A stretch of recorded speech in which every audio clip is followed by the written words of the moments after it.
Welcome to the Leadership Purpose with Dr. Robin podcast. I'm your host, Robin L. Owens, Ph.D., and this is where we dive in each week to give advice, tools, and tips for high-achieving, purpose-minded women who've written nonfiction books and want to amplify their message beyond the book. I'm a college professor, and when I'm not doing that, I am speaking, coaching, mentoring, and teaching high-achieving women who have written books how to use their books to make a bigger difference, have more impact, and purpose. Okay, let's dive in. Hi, everyone. Welcome back to another episode of the Leadership Purpose with Dr. Robin podcast. So glad you're here and that you take time to listen into the podcast. Really appreciate you for listening in. I say that all the time, and I will continue to say it because I don't take it lightly. You can be doing anything else, but you're listening to the podcast. So appreciate you. All right. And today I'm talking with Dr. Gena Cox. Now, let me tell you about Dr. Gena Cox. She is the author of Leading Inclusion, which is an award-winning book that shows how to counter the typically disappointing outcomes from diversity, equity, and inclusion work. And she's an organizational psychologist, executive coach, and a speaker known for her nuanced insights and warm personal style, which I could attest to. She advises on leadership influence and impact, career strategy, and inclusion. And she holds a Ph.D. in industrial and organizational psychology and is a professional certified coach. Welcome, Dr. Gena Cox. Glad to have you. I am delighted to be here with Dr. Robin Owens, and I hope you'll call me Gena, because I always say the only people who get permission to call me doctor are those who are sending me like really, really, really big checks. Sometimes I don't remember that I have that title, but it is very useful, of course, in my work. Yes, I certainly understand that too. And I just tell people to call me Robin. Only my university students call me Dr. Owens. All right, so I just read a little bit of your bio, but why don't you just tell us in your own words, first a little bit about you and then more about your work, okay? Yeah. All right. Oh, absolutely. Well, I think the thing that I'm most interested in life and have always been is humans. Like I'm the girl in the airport who's like people watching and pretending not to be. And I'm not looking for any particular thing. I'm just like fascinated by people. And I love accents and all these different points of entry that you get into understanding people. And I'm not sure, I think I was born that way, but I was living in the Caribbean in Barbados. And my dad sent me a book that was something like developmental psychology. I don't know what, it must have said something that prompted him to send me this book. But I remember this yellow textbook that really got me interested in psychology at a young age. But even though I did go on to do a PhD in industrial and organizational psychology, which helps me to basically, or is the reason why I say that the thing that I know most about is how humans behave in the workplace. I know very little else about other things because I'm all about the humans. But in fact, that isn't the thing I wanted to be when I was growing up. I really wanted to be a journalist. And to this day, when I see journalists on CNN or wherever, they're intrepid and they're doing all of these, they're asking these incisive questions. And I can't help but go, wow, I wish that were me. I could do that. And so I kind of, sort of use that feeling that I have about the influence that words and ideas and stories have on people. And I put that into all the work that I do, including eventually writing a book. But in effect, or in reality, the thing that really matters to me the most is that I want workplaces to be better than they are today for everybody. And I see a path to that. And so I'm constantly wanting to share this message that says, leaders, you have way more influence on employee experiences than you realize, and you can do it. You can do this. Yes, I love that. I love that. Your commitment started early on. And somehow your father knew that there might be something you'd be interested in that book. Yeah. Yeah. Yes.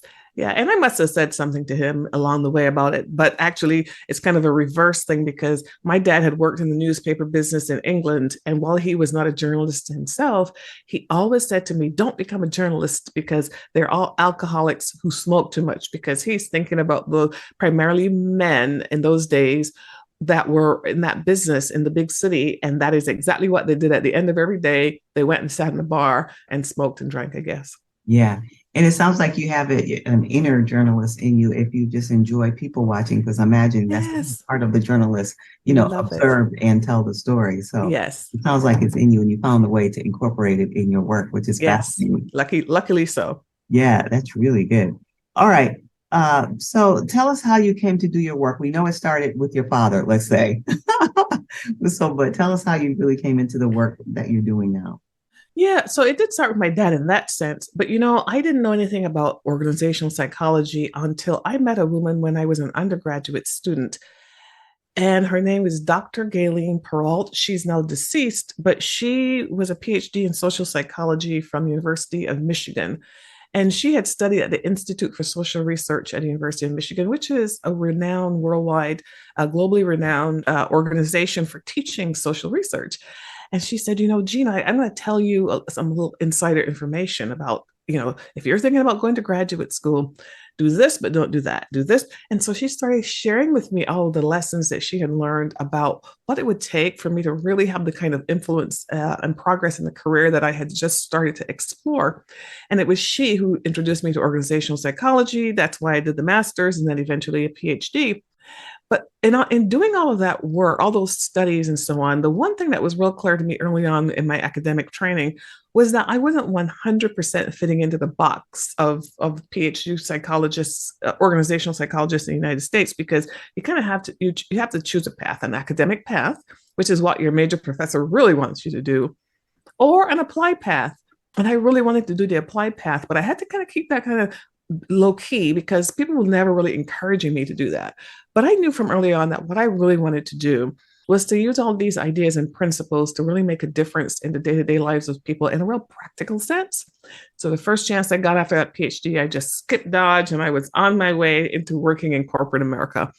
And so for decades, I have advised leaders about organizational culture, employee experience, measuring opinions, leadership impact, and all of those kinds of things. And I love it. It just sort of flows from me naturally that I am able, because of the training, but significantly because of my experience and observations, to really figure out what the heck is going on here in an organizational setting and have a real sort of pragmatic conversation about leaders, about the opportunities that I perceive.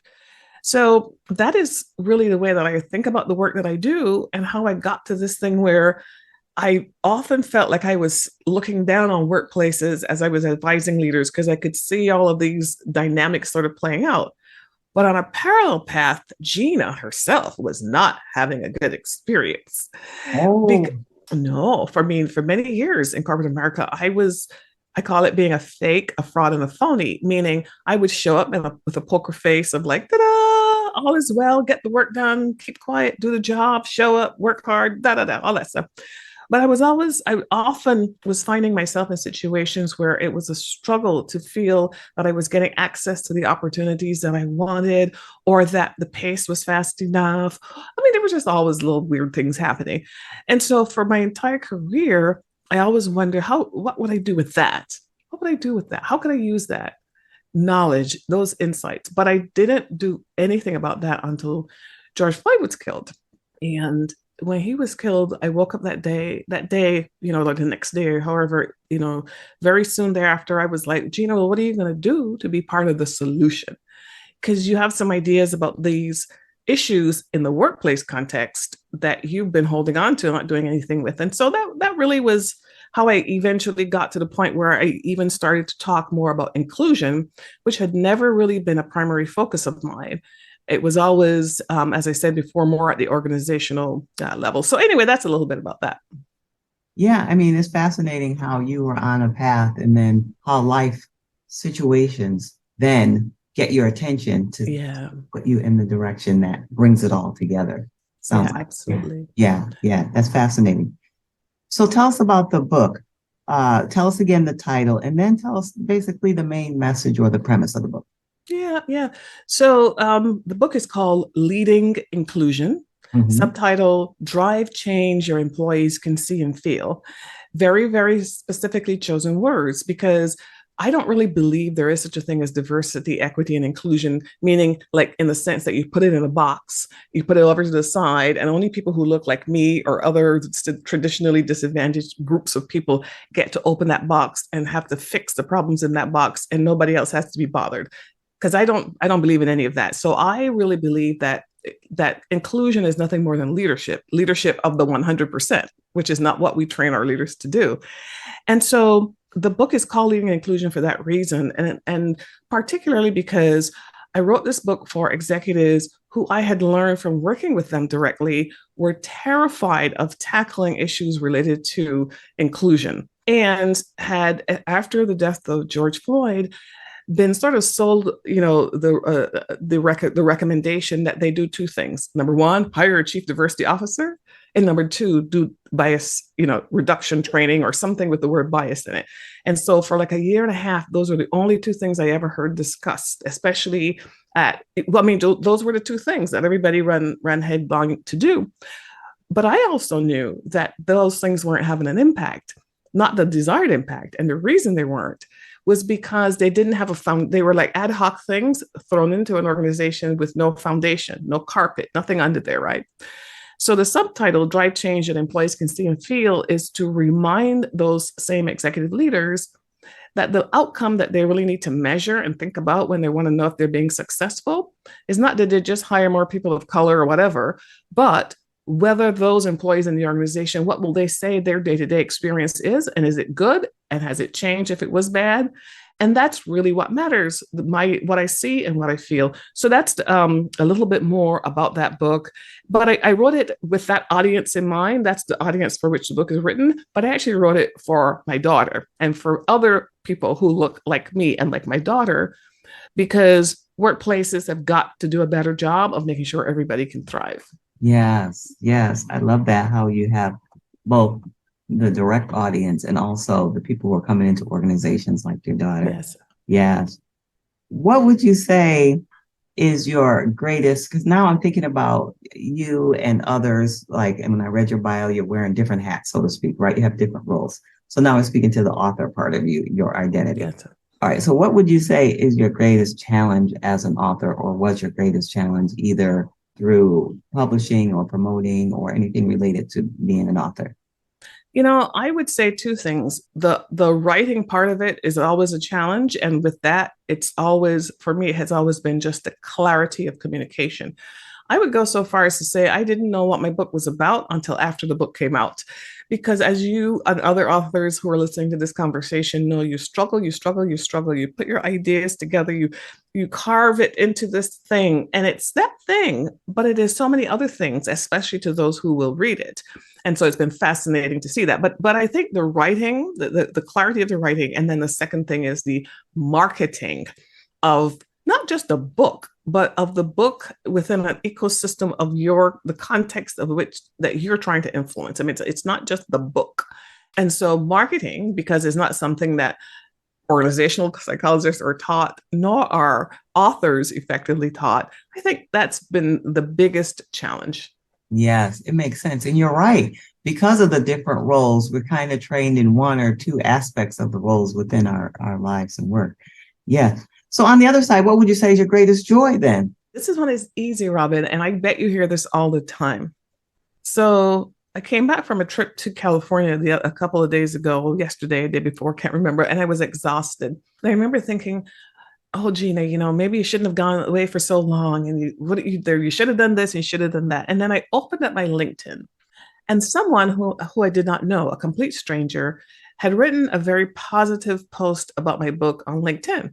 And they had gone a step further. They had written a poem about the book using Chat GPT. I don't want to get into Chat GPT. That's a whole other conversation. Don't worry. And that I don't even understand. But my point was that the thing that brings me the greatest joy, which you cannot predict it, you don't know what form it's going to come in, is that you put your baby out into the world and somebody actually likes it. And then they tell you that they like it, and they tell other people that they like it. You can't pay for that. And while it's probably better to have your book on the bestsellers list at Amazon or New York Times or wherever, I suspect the feeling of everyone, it's the same for that one person who reaches out to me. It is hard to explain how encouraging and joyful that is. Yes, yes. I was feeling it as you were talking about it. Yeah, That was yeah. beautiful that they did that. That was Oh, beautiful. absolutely. Yeah. Yeah. And congratulations to you on your work to have that kind of impact. Thank you. Thank you. Yeah. Yeah. That's very significant. All right. So, what would you say? In what way does the book reflect a part of who you are?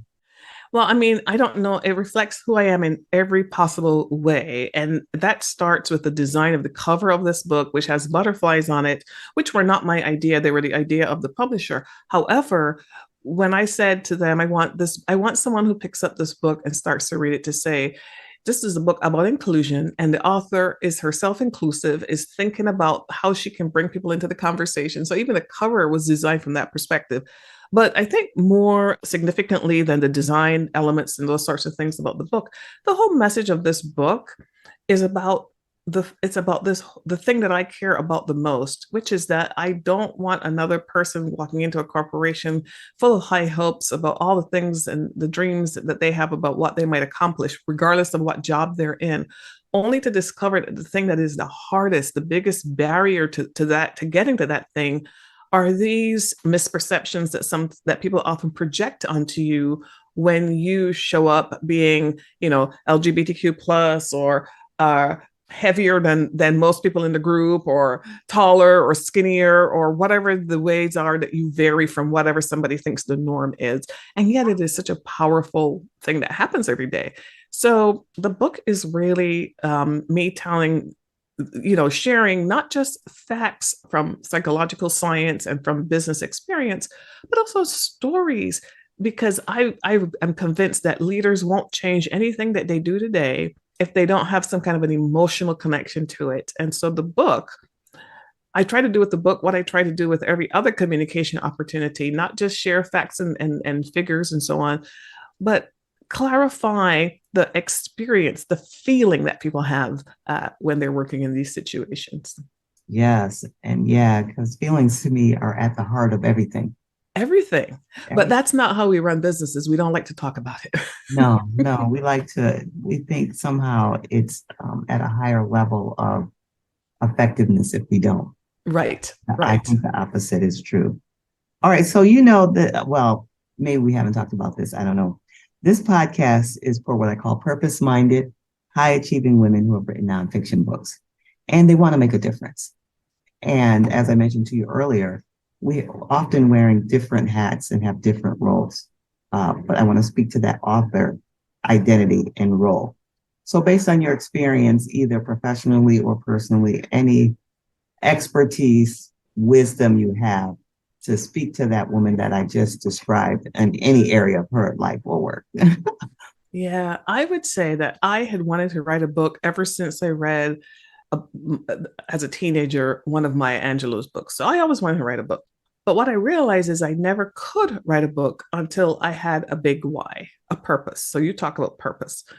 And so it was in the unfortunate killing of George Floyd that it was like a revelation, unfortunately, about how I can't be on the earth and passing through it and not, I think maybe this is one of the reasons I was put on this earth, right? To have a particular kind of training and experience that few have, and then use that to illuminate a situation that many experience, but don't have the tools to illuminate, right? So my big why, you gotta have a big why, a purpose. And so when I would see his face or Breonna Taylor as I was writing this book, I would see them and I would say, this has to be something that would help the next person who looks like those two people in a workplace situation to not have to go through, these agonizing situations. So I think you've got to have a big why. And if you attempt to write a book about something and not have a big why, I don't know that that book will have the impact that you desire. So there's that, and we can talk about that more, or as we go along. But another thing I would say, in the category of wisdom from Gena, is you cannot do it alone. While the writing is a solitary pursuit, I had to there were two things that needed to where in which I for which I really needed to have a lot of humans around me, more humans around me than I had ever had before, actually. I mean, I'm a friendly person, but I was so accustomed to this sort of plodding along doing my own thing. But the first was that I think you have to have people around you because you there's so much that you need in order, so much support that you need in so many, you were saying earlier, Robin, if you think about the whole writing enterprise, I don't know how many slices they are in that orange, it's like some large number of chunks, and each chunk, if you ignore it and don't do anything about it, you realize, you wake up one day, you panic, right? So you have a lot of people around you to support you, especially in the things where, if you're honest with yourself, they're not your strengths. So that's one of the things that I learned. You cannot do it alone, and then you cannot do it alone because the writing process takes so much out of you that you need humans around you just for the emotional support. You have to. Yes, yes. Back to the emotions. Yes. Yeah. You mentioned the why. So this is probably related, and this is an opportunity maybe to expand on it or think in a different direction. Because this podcast, as you know, is leadership purpose. Do you think the idea of having purpose or a sense of purpose in your work is important? And if so, why? Yeah. So I had a writing coach that helped me as I was developing my ideas for the book. And a lesson that I learned from her, she says this in her work and in her own book, is that a book is not about something. A book is for someone. A book is not about something. A book is for someone. But most of us who start to write books write them from the perspective of there's something that I want to share or something I think my audience needs to hear. And so what I learned from her is that a book is about for someone. And until you can define that avatar of that ideal reader, until you do that, you're twisting around in knots. You're adding in things that aren't going to serve the reader. You're failing to include things that reader needs to hear about. And so that big idea of purpose for me is manifested in the practical consideration of who do you want to read this book? And what do you want for them to be able to learn and then do as a result of reading this book? Mm-hmm. Because it's not just that your content is cool and interesting and that you have it's got to be that the reader sees him or herself in it and feels like this was for them. So that is related to that whole idea of purpose, because there are many other books about leadership and there are many other books about DE&I, that as people call it, but there was no other book that I could see that was for executives who are starting the journey. And therefore, knowing that made it very clear how to incorporate purpose into my book. Yes, yes. Well, Gena, this has been so rich. Now, is there anything that I haven't asked you or we haven't discussed that you'd like to share? Because you've been so generous with your insights and wisdom so far, but I'm thinking I might have missed something.